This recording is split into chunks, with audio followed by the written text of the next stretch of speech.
आग्रह करता हूं कि 2 बजे माननीय वित्त मंत्री जी जवाब देंगे और कभी भी मैंने पहले भी कहा फिर कह रहा हूं कि चेयर पर प्रश्न मत करें, ये विशेष ध्यान रखें।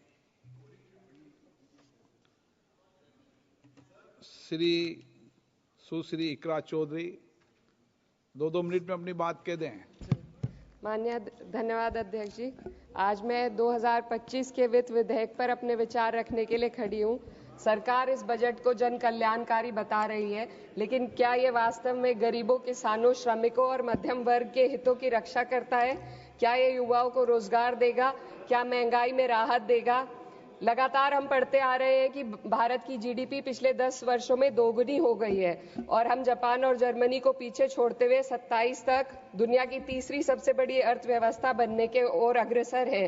लेकिन यह उपलब्धि तब फीकी पड़ जाती है जब हम प्रति व्यक्ति जीडीपी के आंकड़ों को देखते हैं, जिसमें भारत विश्व स्तर पर 100 से अधिक देशों से पीछे है। 23-24 के लिए स्थिर कीमतों पर प्रति व्यक्ति जीडीपी केवल 1,24,600 रुपए है। ये कोई आश्चर्य की बात नहीं कि सरकार इस डेटा पर बात करने से बचती है, क्योंकि वे ये नहीं समझा सकते कि पूरे देश की जीवन स्तर में वृद्धि क्यों नहीं हो रही। वे ये नहीं बता सकते कि देश में इतनी गहरी आय असमानता क्यों बनी हुई है और आम नागरिकों को आवश्यक सेवाओं तक पहुंचने में इतनी कठिनाइयां क्यों होती हैं। सरकार दावे करती है कि भारत की अर्थव्यवस्था दुनिया में सबसे तेजी से बढ़ रही है, लेकिन इस विकास का लाभ केवल अमीरों को मिल रहा है। आज हमारे देश में शिक्षित युवा नौकरी की तलाश में दर-दर भटक रहा है। सरकारी नौकरियों में लाखों पद खाली पड़े हैं, लेकिन भर्ती नहीं हो रही।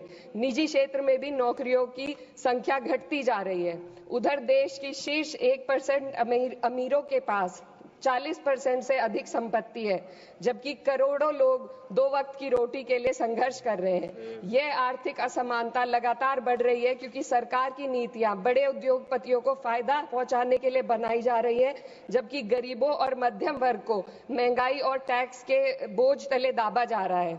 जब यह सरकार सत्ता में आई थी तब $1 लगभग 60 रुपए के बराबर था और आज 83 तक पहुंच गया है। Sir 2 minute. रुपए की इस गिरावट का सीधा असर आम जनता पर पड़ता है। इस सरकार की मौजूदा वित्तीय नीतियां पूरी तरीके से अमीरों के पक्ष में झुकी हुई है।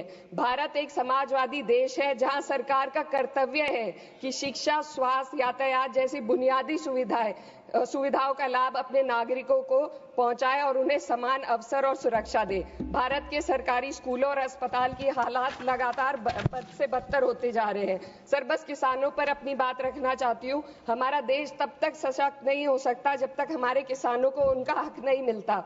2023-24 में भारत की 46% श्रमिक आबादी कृषि क्षेत्र में कार्यरत थी, फिर भी इस क्षेत्र को नजरअंदाज किया जा रहा है। सरकार किसानों की आय दुगनी करने का वादा करती है, लेकिन असलियत यह है कि खेती की लागत बढ़ रही है, जबकि किसानों की आमदनी स्थिर बनी हुई है। ट्रैक्टर और हार्वेस्टिंग मशीनों पर 12% जीएसटी में सर 1 मिनट सर, किसानों का मुद्दा है, बस 1 मिनट सर, खत्म कर लें।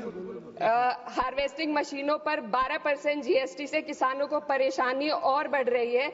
यदि सरकार इस बोझ को कम कर दे तो खेती में फायदा होगा। साथ ही साथ प्रधानमंत्री किसान सम्मान निधि के तहत जो मिलने वाली राशि है उसको बढ़ाकर 6,000 से 12,000 कर दे तो किसानों की आय में फायदा होगा।